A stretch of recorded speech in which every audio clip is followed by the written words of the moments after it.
Hey everyone, welcome back. It's tough to talk about, but today we're going to dive into the New Orleans attack on Bourbon Street. Yeah, From New Year's Day. yeah. It's heavy stuff, but we really want to go beyond just the headlines and the numbers, Yeah. to understand the human cost. So we've got this CBS News article with some details about the victims, Okay. and our mission is to really learn about these people, Yeah. who they were, the lives they touched. Yeah, I think it's crucial to remember that, each one of those numbers represents a whole life, a person with people who love them. Absolutely. Yeah. And we're talking 14 innocent lives lost and another 39 injured. Wow. So let's start with Kareem Badawi. Okay. The article says he was a freshman at the University of Alabama, so just starting his college journey. Right. And what really got me was his dad's Facebook post asking for prayers.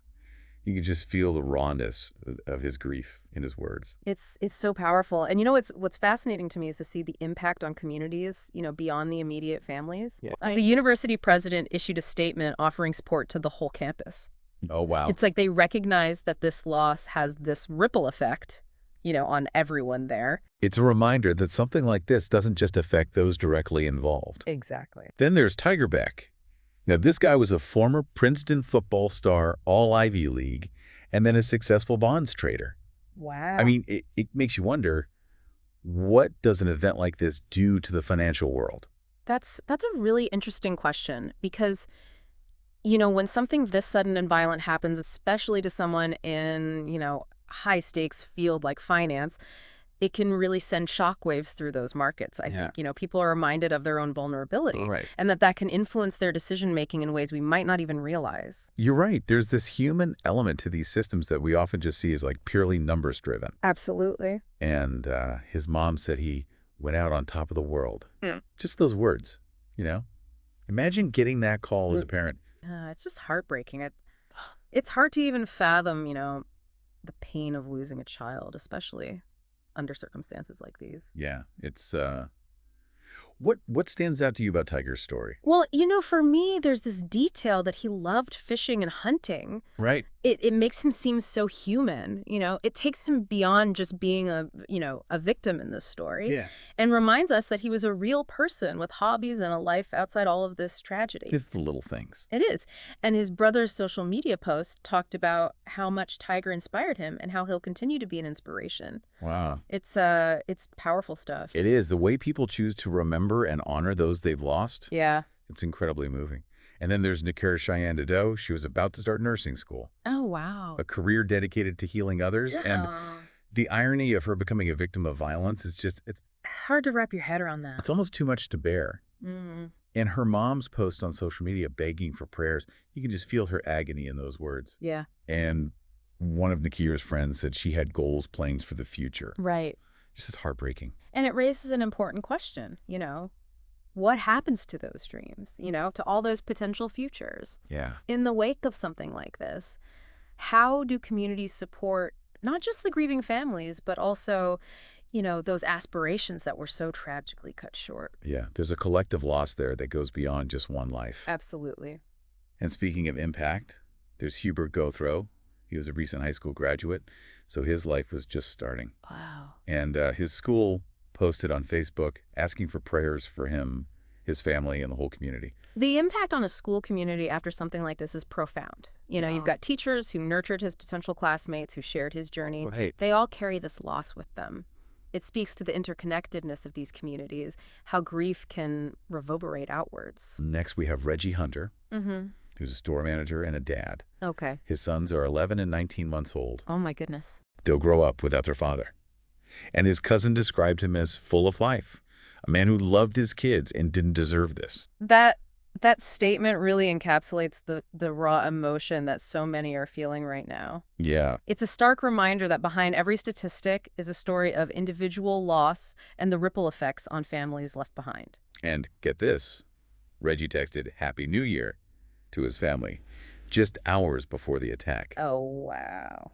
And to add to the tragedy, his cousin Kevin was also injured. Oh, gosh. That really underscores the randomness of this kind of violence, Yeah. the way it can touch multiple lives within a single family. Right. You have to wonder how families even begin to navigate that complex web of grief and anger and fear all at once. It's unimaginable. It is. And then there's Nicole Perez. She was a young mom, only 27, working hard to provide for her 4-year-old son. Oh, my. Her boss described her as dedicated, smart, happy.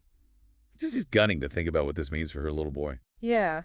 Growing up without his mom, it's a tragic reminder that the impact of this event, it goes far beyond just the immediate aftermath. Yeah. How does a child so young even begin to process such a loss? Right. And how does the community, rally around him to offer the support and stability he'll need in the years to come? It's hard to even know where to begin with those questions. I know. It makes you think about all those, unspoken dreams and hopes that get shattered when something like this happens. It does. Moving on. We have Matthew Tenedorio. He was an audiovisual technician at the Superdome. Okay. And, the irony of him working at a place that's meant for joy and celebration, Right. only for it to become the backdrop for such horror. Yeah. It's a stark contrast that I think forces us to confront the reality that violence can erupt anywhere at any time. Yeah. It shatters that illusion of safety we often cling to, in familiar spaces. You're right. His family set up a GoFundMe. They called him a beloved son, brother, uncle, friend. That ripple effect of loss you mentioned earlier. Yeah. It's so evident here. It is. And his cousin shared a memory about his best hugs and biggest smile. It's those little details that become so precious. Yeah. In the face of such profound loss, there's seemingly insignificant moments. Right. They become these powerful reminders of the person they've lost. They help paint a picture. They do. It helps to, paint a picture of a life lived, a personality that shone brightly. It's a way of keeping their memory alive. And the article also mentions that there are still victims whose stories we don't yet know. Right. Each one, another life cut short, another family forever changed. Yeah. It's important to acknowledge that even as we learn about these individuals, Yeah. there are others whose stories might never be fully told. Their absence leaves a void, Yeah. a reminder of the unseen scars left by this tragedy. It's so easy to get lost in the statistics. It is. But when you hear these individual stories, the magnitude of it all really sinks in. And there's this common thread here. So many young lives cut short. Kareem Hubert just starting out. Right. Tiger building his career. Reggie providing for his family. Yeah. It's heartbreaking. You're right. There's a sense of future stolen, of potential unrealized. Yeah. It forces us to grapple with, the fragility of life, the suddenness with which things can change. And we can't forget about the 39 people who were injured. Oh, of course. I mean, their lives are forever altered too. The physical and emotional scars they carry. Absolutely. The trauma of experiencing something like this, Yeah. witnessing the loss of life and the chaos that ensued, it can have long-lasting effects. For sure. The recovery journeys are just as important as the grieving process for those who lost loved ones. It's a reminder that, the healing process is multifaceted, Yeah. and it's going to require a compassionate and supportive community response. This deep dive has been incredibly difficult. It has. But it feels important to honor these victims, to try and understand the human cost of this tragedy. I agree.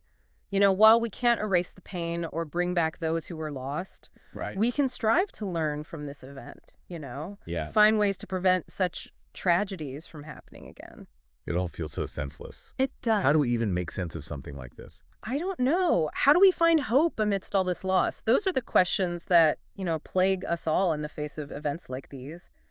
There are no easy answers, but perhaps, finding meaning comes from remembering those we've lost, Yeah. sharing their stories and carrying their legacies forward. It feels like we've been talking about loss and grief. And I'm wondering, what can we do about it? Is there any way to turn this feeling of helplessness into something I don't know more constructive? That's a really powerful question. And it's one that a lot of people grapple with, after tragedies like this. Right. It's easy to feel overwhelmed. But, even small acts of kindness and compassion can make a difference. Like supporting the families of the victims, donating to their GoFundMe pages, or even just, sharing their stories and keeping their memories alive. Yeah. These are all ways to honor them and to contribute to the healing process. You're right. Action can be a powerful antidote to despair. Uh-huh. And maybe by, understanding their stories, learning who they were, it can help prevent something like this from happening again. I think that's a crucial point. When we see the human faces behind the statistics, Yeah.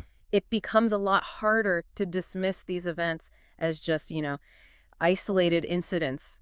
It compels us to ask deeper questions about the societal issues that contribute to violence. Right, yeah. To have those difficult conversations about mental health, access to resources, and community support. This deep dive has been tough, but it feels important to have these conversations. It does. What would you say is the key takeaway for our listeners today? I think the most important takeaway is the power of individual stories. These weren't just victims. They were sons, daughters, fathers, mothers, friends, colleagues. People with dreams, ambitions, loved ones who are now left to pick up the pieces. Their lives mattered. And by remembering them, by carrying their stories forward, we keep a part of them alive. It's a reminder that even in the face of darkness, there's light to be found in the way we choose to remember and honor those we've lost. And perhaps by embracing empathy and understanding, by working towards a more just and peaceful world, we can begin to create a future where, these senseless acts of violence become less and less frequent. Yeah. It's a long and challenging journey, but it's one worth embarking on. I couldn't agree more. And as we wrap up this deep dive, I want to leave you with this thought. What can you do in your own life to foster more empathy and understanding? How can you contribute to creating a world where tragedies like this become less likely? It's a question worth pondering. Thanks for joining us. Thanks for having me.